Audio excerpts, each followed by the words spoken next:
Good morning sa inyo, Drotanan mga katrakapaps. Andito kami sa kanto sa Davao Regional Hospital along the Apocon Road. So dito namin aabangan yung mga iba pa naming kasama papunta sa aming gagawing long road trip papunta sa Cape San Agustin na Parola sa Governor Generoso. So tara, magsuroy tama!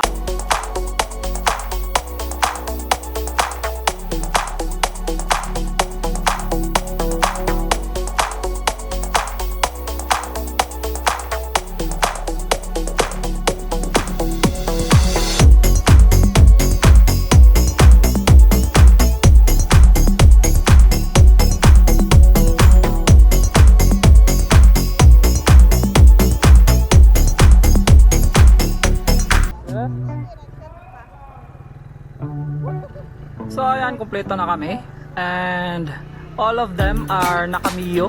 Ako lang yung naka-reader. And syempre, ilang ulit na ako nakabalik doon sa Cape San Agustin. But now, first time kong magmotor papunta doon kasama ang mga Mio boys ng Dimdi Tago, mga katrapaps. Now it's already 5:30 AM ng umaga na. So makikita nyo ang kapal ng fogs sa daan. And if ever meron kayong planong mag road trip din papunta sa Cape San Agustin na Parola sa Governor Generoso, ay dapat maaga kayong aalis, especially kung dito kayo sa Tagum mag starting point. So dapat mga 3 AM o 4 AM kayo aalis, pero sa ngayon meron pang curfew hour na ipinapatupad dito sa amin sa Tagum City. So 5 AM yung pwede ka nang lumabas ng bahay. So kaya yung meet up namin doon sa kanto sa Davao Regional Hospital ay 5 AM to 5:30 ang aming meet up. So ngayon ay paalis na kami. So medyo malayo yung Cape San Agustin na Parola sa Governor Generoso. It takes 173 kilometers. So kung magmomotor kayo, so mga 3 hours kapin siya ang biyahein nyo. Pero kung mabilis naman kayo magpatakbo at non-stop yung biyahe nyo, hindi kayo humihinto, so maaga kayong darating doon sa Cape San Agustin na Parola. At syempre, kung hindi nyo alam ang tamang daan papunta doon sa Cape San Agustin na Parola sa Governor Generoso, so panoorin nyo po ito upang ituro ko sa inyo ang tamang daan kung saan kayo liliko papunta sa Governor Generoso, mga katropaps.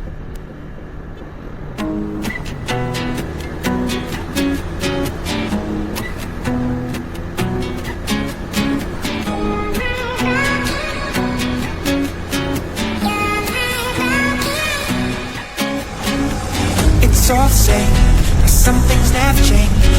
I couldn't stop and say no. It's all the same, you won't take the blame, even when you are blowing up.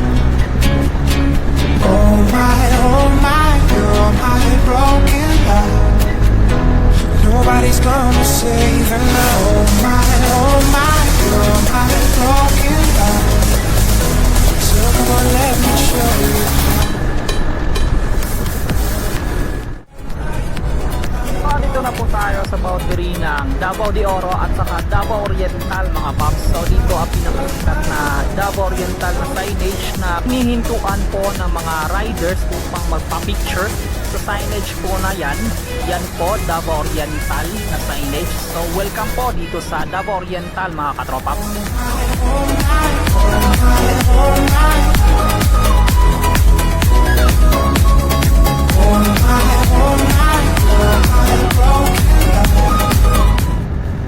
Ngayon po ay papasok na tayo sa Municipality of Lupon, mga katropaps.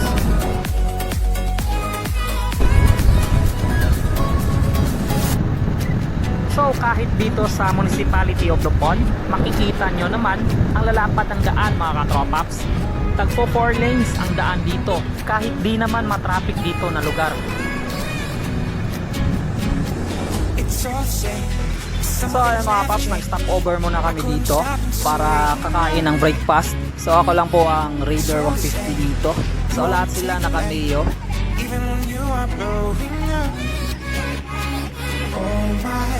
So dito kami kakain sa karinderyang ito sa mismong junction ng Manikling to Governor Generoso Road. So dyan sa may kanto. So dito kami kakain, mga katropa.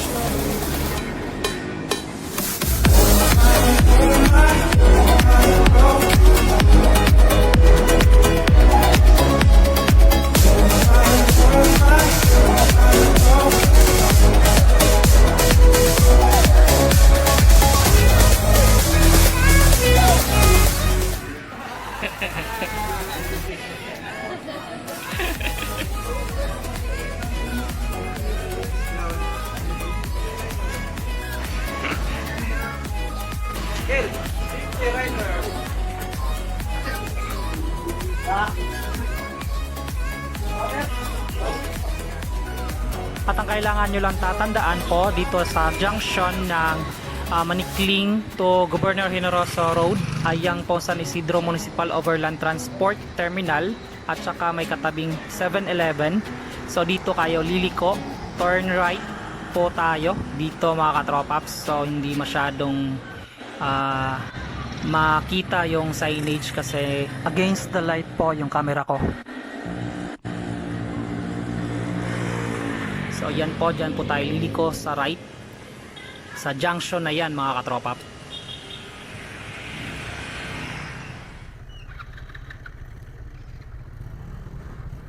Ayan, tapos na kami kumain lahat and back to the road mga paps.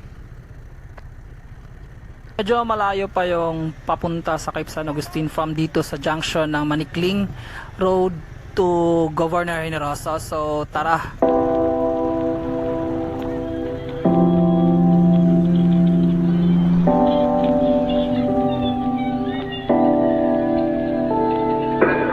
Siyempre, magsha-shoutout din tayo sa mga Riders Club. Unang-una, shoutout sa PMAX Tagum. Then, shoutout sa All-Star Nation Reconada Cluster. Sa XBC CDO Chapter. Shoutout din sa RRDC Panabo Chapter. Tsaka sa RGP Plarader Chapter. Shoutout po sa Cebu XRM Riders Club. Then, shoutout sa Oyangi R150 Moto Club. Then, sa Vega Honor Society from Ormoc Chapter. At saka sa Duterte Riders Team from Ormoc City. Shoutout sa XBC Dipolo Chapter. Siyempre, shoutout sa Speed Cycle Racing Team. Sa Club 150i Team Kabakan. Kamote Riders from Taytay. At then sa Duterte Riders Club from Toledo Chapter. And sa FMRC Jensen Chapter. At then sa RRCP Kidapawan Chapter. Andito kami sa isang shop sa ibaba. Naplatan ko mga katropaps. Buti na lang may nakapagturo na may vulcanizing shop at dala na din may mga motorcycle parts at marami kayong mabibili dito. Kompleto din si Kuya dito sa kanyang shop sa ibaba.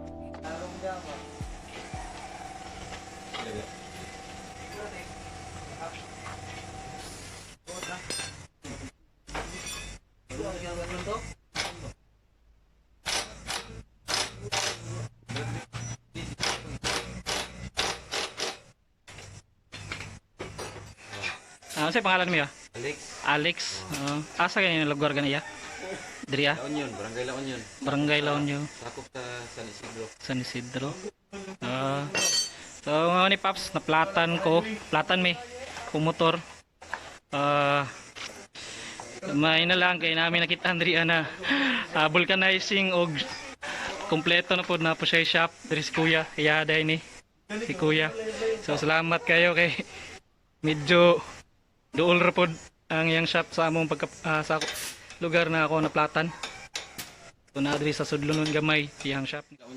Sa shop ni Kuya Alex. Na diri. So salamat kaya. Salamat. Salamat kayo.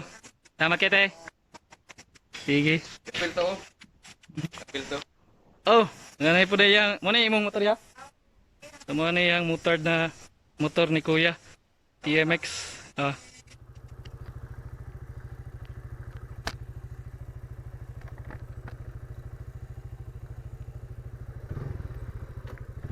Yeah, salamat ya. So ayan mga paps, mauday ni ang shop ni Kuya Alex diri sa ibaba. Pasulod siya gamay diri sa Barangay La Union. Sakop gyapon siya sa Municipality of San Isidro, Davao Oriental mga paps. Kaya paps. Targa.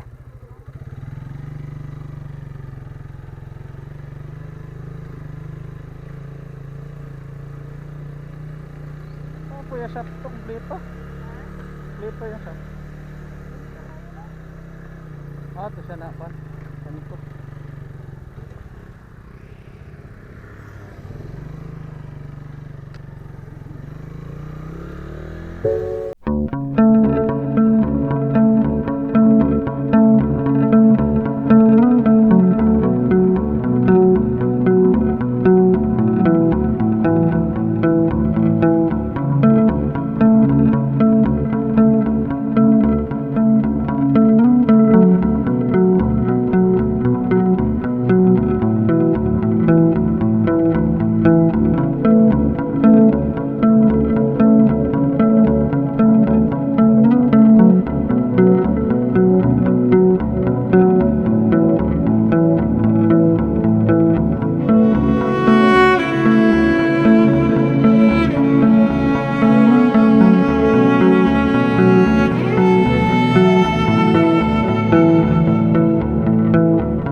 dahil ang Centennial Dao Tree na matatagpuan nyo po dito sa Barangay Magdug, Governor Generoso, Davao Oriental. So ito po ay tumatayo sa 260 feet at tinatayang humigit 300 years na po ito.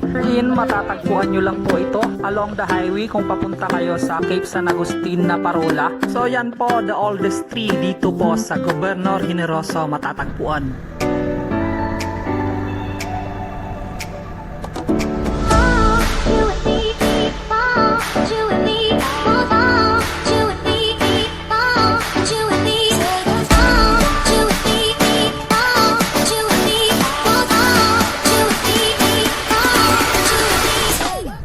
Then once again, magsha-shoutout tayo. URCOP and TRMC ng Zambales chapter. At shoutout din sa United Riders Philippines ng Jensen. Shoutout sa Aerox Club Philippines from Baguio, La Union chapter. And lastly, special shoutout kay Hamza De Leon Biao from Davao City. So yun po ang lahat na nagpapa-shoutout sa akin. So salamat kayo sa kanunay na pagsuporta mga katropaps. At sa mga hindi pa nakasubscribe, subscribe kayo sa aking YouTube channel, Rodkis Bisdak mga katropaps. Click that bell for more updates.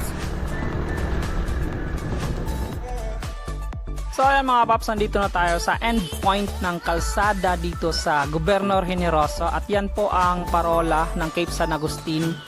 So dito lang kami magpa-park kasi bawal pumasok yung mga pumupunta dito. Dito lang magpa-park. Maliban na lang sa yung mga big bikes na kakarating lang. Siguro mga VIPs yun. Ang gaganda ng mga motor. Mga tag 1000cc mostly. Yung mga motor na mga big bikes na kakarating lang at pumasok. So yun yung mga big bikes mga katropaps. Ang gaganda ng mga motor.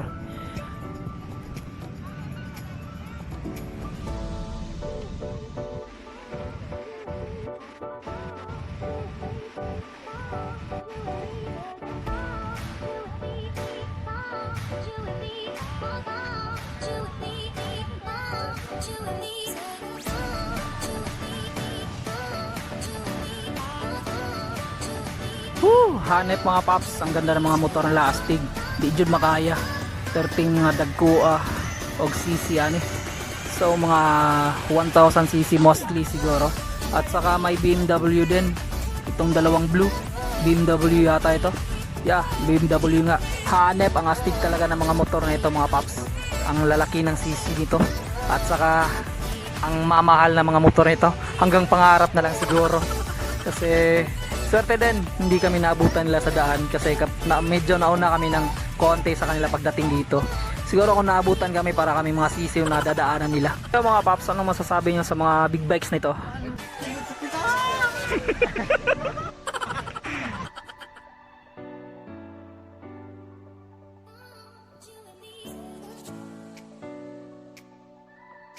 Okay, sir.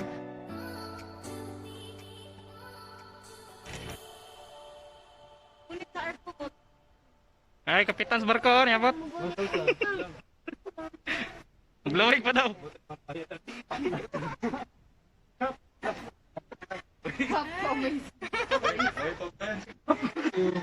May pa-entrance. Namay ano? May labot ano? Ay, natulog. 7, 8, 9.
siya sa big bike siguro.